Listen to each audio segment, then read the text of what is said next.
A reading from Deuteronomy. See, I have set before you today life and prosperity, death and adversity. If you obey the commandments of the Lord your God that I am commanding you today, by loving the Lord your God and walking in his ways and observing his commandments, decrees, and ordinances, then you shall live and become numerous, and the Lord your God will bless you in the land that you are entering and to possess. But your heart turns away, and you do not hear, but are led astray to bow down to other gods and serve them. I declare to you today that you shall perish. You shall not live long in the land that you are crossing the Jordan to enter and possess. I call heaven and earth to witness against you today that I have set before you life and death, blessings and curses. Choose life so that you and your descendants may live, loving the Lord your God, obeying him, and holding fast to him. For that means life to you and the length of days, so that you may live in the land that the Lord swore to give to your ancestors, Abraham, to Isaac, and to Jacob. This is the word of the Lord. Thanks be to God. If the name Mary Oliver is unfamiliar to you, might I suggest you become acquainted? I'll admit, actually, that it was not until her death last year that I really became familiar with the beautiful and masterful work of Pulitzer Prize-winning poet. It was actually a few years before that I first was introduced to any of her work. You see, I was making my way to summer camp with a group of middle school and high school teenagers. We were headed to Passport. The theme for that week was these three simple words: this wild life. And when we got there, we learned that those three words and that theme were taken from and adapted from one of Mary Oliver's most well-known poems, The Summer Day. And the end of that particular poem ends with a question. And it was a question that we, those youth and the adults that were with them, were challenged to think about and to consider while we were at camp that week. Tell me, she says, what is it you plan to do with your one wild and precious life? Well, that's quite the question, isn't it? And it's certainly worth asking a room full of students during a week of summer camp, students who have their whole lives ahead of them. And it's certainly one worth asking for those of us who are adults. What do you plan to do with this gift you've been given, this gift called life? Today's passage concludes Moses' farewell address to the people of Israel that encourages them to ask a similar question of themselves. So the Israelites had just emerged from their wilderness wandering and were now standing on the shores of the Promised Land, gathered on the far side of the Jordan, just waiting to cross over. It was a new day for their people. It was a second chance.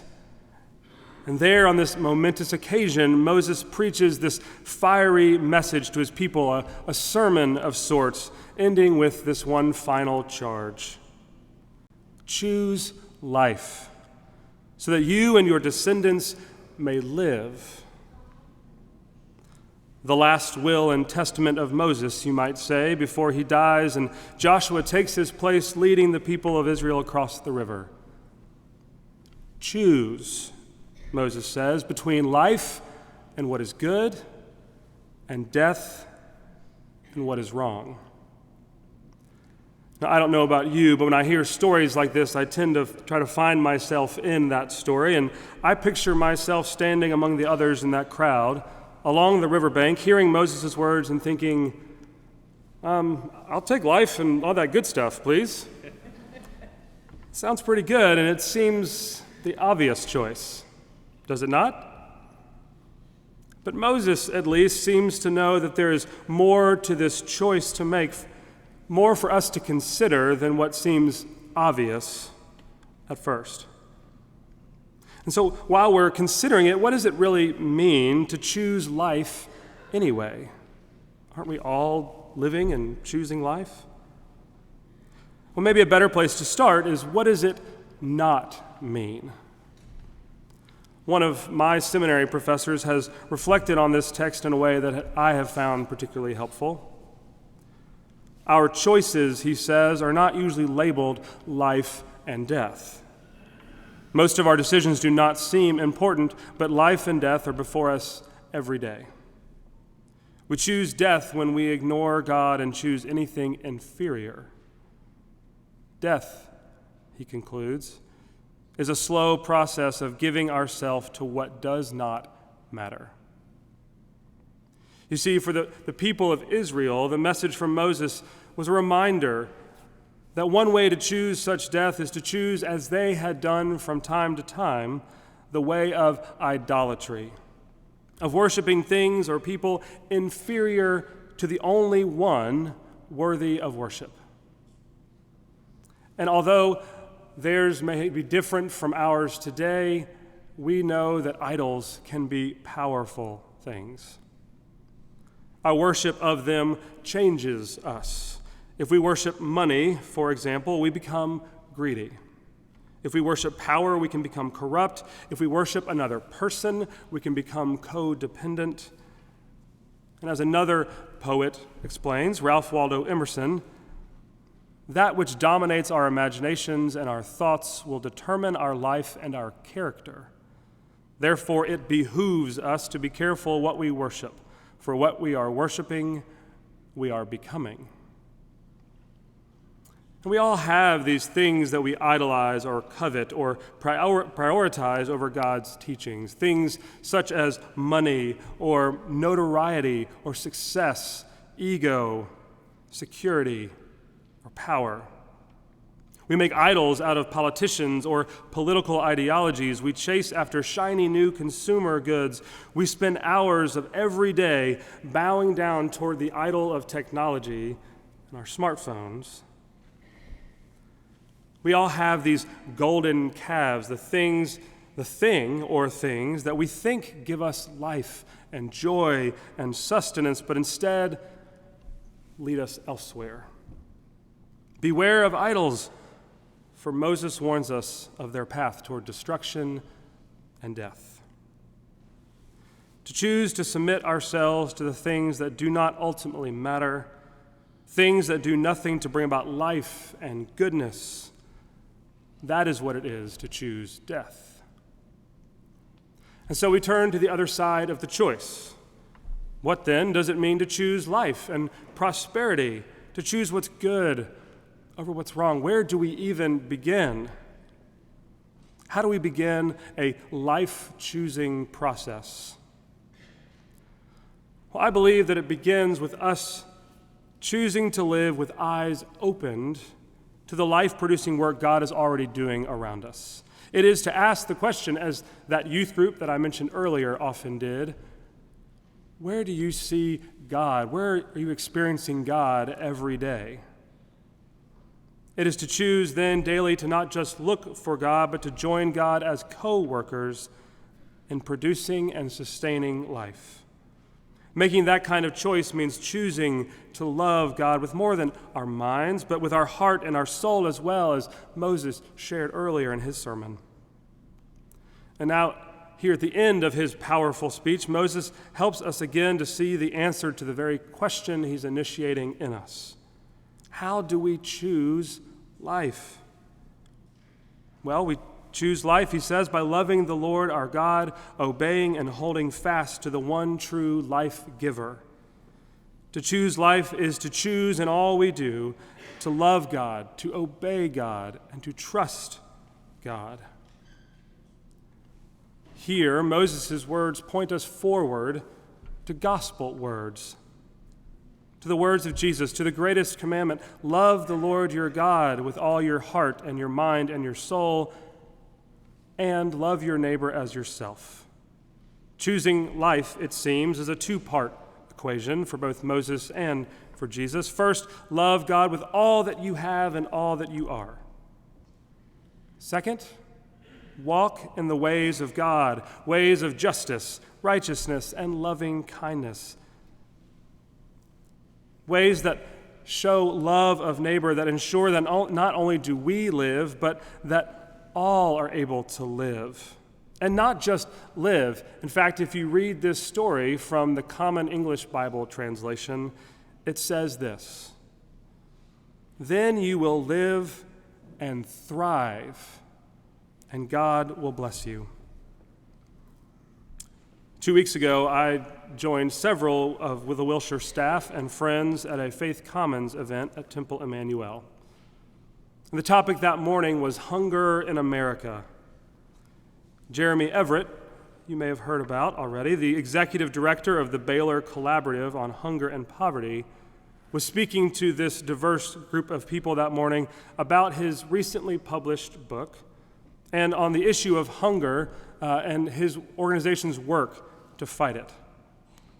In short, that organization strives to find solutions to food insecurity and to bring people together in the critical task of reducing and ending hunger. So that morning, for those who were there, was more than raising awareness, it was a call to action. Food insecurity, by the way, is an important term for us to understand as we engage in this fight against hunger. Hunger is something we generally understand, but food insecurity, perhaps less so. Food insecurity describes a household's inability to provide enough food for every person to live an active and healthy life, to both live and thrive. According to the organization Feeding America, right now in the United States, 1 in 9 people struggle with hunger, and there are millions of Americans who are food insecure. Part of what makes food insecurity so difficult to solve is that the underlying causes are often deeply interconnected. Causes like poverty, unemployment, underemployment, and inconsistent access to healthy food. The realities of hunger and poverty are, as we know, complex. Poverty and hunger force people to make difficult and painful choices every day.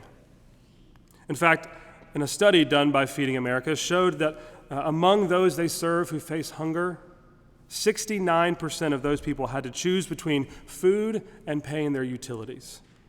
67% had to choose between food and transportation.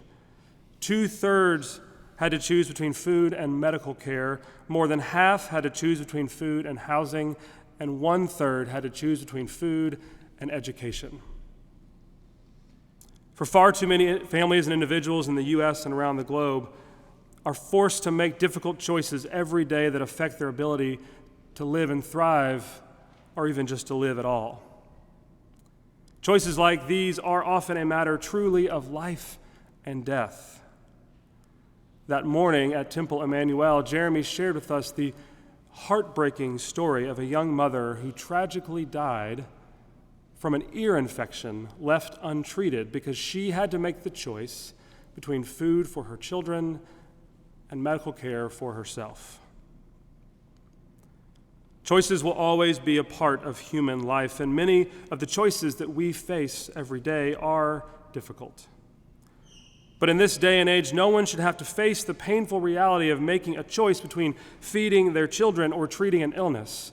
No one should have to choose between feeding their family or sheltering them. Daily decisions regarding food should not be the actual life and death choices that they have become for far too many of God's children. The book that Jeremy was sharing was his book titled "I Was Hungry." And it sounds a call to action and commitment, not unlike the words of Moses in his sermon in Deuteronomy. You see, with more than 40 million Americans experiencing food insecurity, and hunger on the rise, Jeremy boldly lays out these questions and this challenge to all of us. How can we as a nation stand by and our neighbors go hungry? How can the church?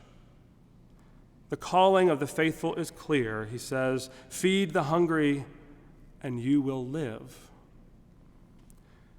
Well, caring for those in need, feeding the hungry, and taking care of the poor is certainly work God calls us to. It's the work that the church and its people should be about daily. But we know that things somehow get in the way. And often these things are called idols. Idols that interfere with this and other life-producing and life-sustaining work. They're idols like self-indulgence and self-preservation, idols like privilege and want. These idols are born from the vices of selfishness and pride and fear, because these are the ways of death. Choosing life is certainly the obvious choice, but more often than not, we have to take on the task first of getting out of our own way to make the choice of life possible. Yes, it may seem the obvious choice to choose life, but to be honest, the way of death doesn't always appear so costly. Sometimes death looks a lot like personal success. But individual success can oftentimes come at the expense of others. Moses was addressing a crowd, a community, after all. Choosing life is about more than just choosing self. Choosing life is about the success of the entire beloved community. If we take seriously this biblical call to live and love in a way that is life-giving for all, then we need to stop and consider our daily choices along the way. Are the choices that I am making helpful to me but harmful to others? Are they being made out of fear? Do my choices concern themselves with consumption or with creation? Do the individual choices I make meet the criteria for choosing life? If we are committed to choosing life, we need to make sure that all of our life choices, both big and small, pass the litmus test for modeling a love of God and a love of others. To choose life is to demonstrate a lifelong willingness to obey God's command to help care for all of God's creation, especially the poor and the hungry and the sick and the vulnerable.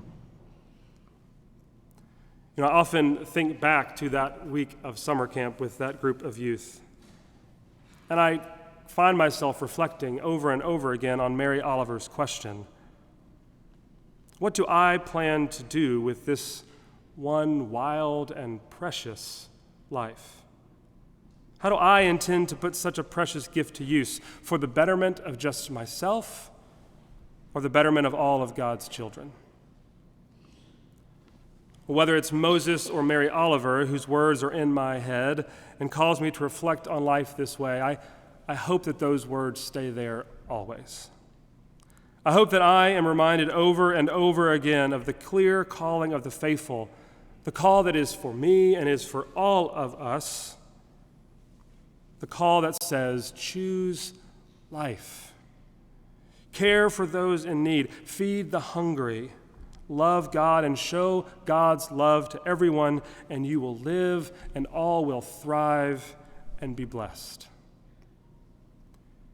Today and every day, we have set before us a choice to make. So choose wisely, for it's a matter of life and death. Amen.